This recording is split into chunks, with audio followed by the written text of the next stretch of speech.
5 اگست تک تحریک کو پیک پر لے جانے اور فیصلہ کن تحریک کے حوالے سے بدھ کے روز میٹنگ بلائی گئی ہے۔ میری گزارش ہے کہ اس کو ایک روزہ ایونٹ کے بجائے ایک فیصلہ کن تحریک کی طرف لے جائیں۔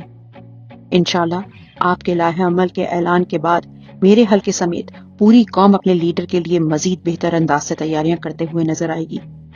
جس لیڈر کی وجہ سے ان کا امن ممکن ہوا، کسٹم ایکٹ کا خاتمہ ہوا اور زندگی میں خوشحالی آئی، آج پھر ان پر جبر کے سائے منڈلانے لگے ہیں۔ میٹنگ میں اس نقطے کو بھی سامنے رکھیں کہ پختونخوا کے جنوبی اضلاع اور سابقہ فاٹا میں پہلے ہی میڈ اپ دہشت گردی سے حالات خراب ہو چکے ہیں، اور اب مالاکنڈ ریجن میں سوات، دیر، بنیر، شانگلہ میں وہی 20 بندے جن کو باجوڑ سے سیلاب کے دنوں میں خصوصی روٹ لگا کر منتقل کیا گیا تھا۔ اس کی تفصیل میں پچھلے سال ٹویٹس اور پھر کتاب میں درج کر چکا ہوں۔ ان کو بھی یکدم سے متحرک کر دیا گیا ہے، جس کے بعد ہی پچھلے ہفتے جھڑپ اور CCD ڈرون گرانے کی ویڈیو سوشل میڈیا پر گردش کرنے لگیں۔ مہینوں نہیں، ہفتوں یا دنوں میں حالات مزید خراب ہوں گے، اور اس دفعہ نہ صرف بیانیاں بنا کر دہشت گردی کا ملبہ آپ پر ڈالا جائے گا، بلکہ ان کے لائے ہوئے لوگوں سے نشانہ بنوایا جائے گا۔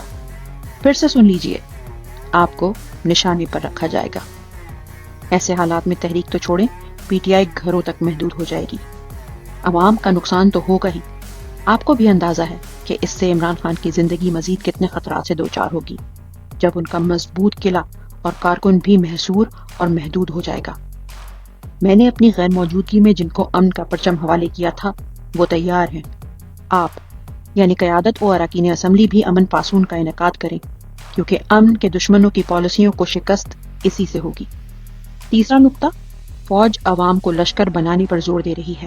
ماضی میں امن کمیٹیز بنا کر ان کو عسکری سپورٹ دے کر ظلم کی داستانیں رقم کی گئیں۔ امن کمیٹیز کی نشاندہی پر لوگوں کو فوج کے حوالے کیا جاتا رہا، گھر گرائے گئے، پھر پالیسی بدلی، آباد کاری کا فیصلہ ہوا اور واپسی پر انہیں امن کمیٹیز سے بدلہ لینے کا سلسلہ شروع ہو گیا۔ ٹارگٹ کلنگز کے واقعات اسی پالیسی کا خمیازہ ہیں۔ آج پوری کی پوری قوم کو لشکر بنانے پر لگا کر ان کو لڑنے پر آمادہ کیا جا رہا ہے۔ جو لشکر کے خلاف ہوتا ہے یا انکار کرتا ہے، ان پر چنگیز خان، ہلاکو خان بن کر ٹوٹ رہے ہیں۔ قوم امن پاسون کر رہی تھی، آپ گولیاں چلا رہے تھے۔ قوم آپ کو غلط پالیسی بتا رہی تھی، آپ غداری کے تمغے بانٹ رہے تھے۔ دہشت گردی لانا آپ کی خواہش تھی، تو قوم کو لشکر کیوں بنائیں؟ آپ کے ہوتے ہوئے ان کو پھیلایا گیا۔ اب آپ قوم کو بندوق تھما کر کیا حاصل کرنا چاہتے ہو؟ ڈرون حملوں پر مجرمانہ خاموشی، آپریشن پر خاموشی، ریڈیو پاکستان بلڈنگ، 9 مئی کی رپورٹ اور ذمہ داران کا تعین نہ کرنا وغیرہ پہلے ہی آپ پر سیاہ دبا ہے۔ اب PTI کو صوبے میں کچلنے کے لیے ان کے مد مقابل کھڑا کر کے عوام کو مزید اذیت دینے کا ارادہ ہے۔